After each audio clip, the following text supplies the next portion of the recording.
Mama. Roberto, anak. Gusto ka na, Mama. Tumawag ako dahil magpapaalam ako, anak. Aalis ako. Magpapakalayo-layo muna.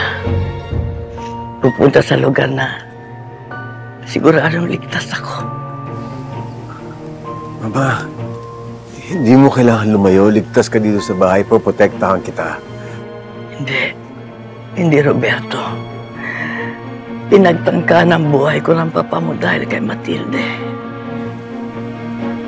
Ano? Totoo, anak. Roberto, huwag mo sanang kalilimutan na ikaw lang ang nag-iisang tunay na gerero. Ikaw lang. Misyon mo na kunin ang lahat na yaman na para sa atin. Kunin mo lahat na yaman na ninakaw ni Matilde. Papangako ko yun, Mama. Roberto, anak. Tandaan mo palagi ito. Pinagmamalaki kita palagi.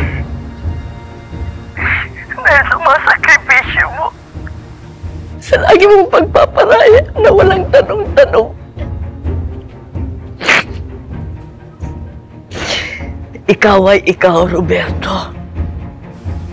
Kahit gano'n ang trato sa'yo ni Gustavo, huwag mo sanang kalimutan. I'm so very proud of you. Roberto, mag-ingat ka palagi, anak ko. Mahal na mahal kita. Mahal na mahal din kita, Mama.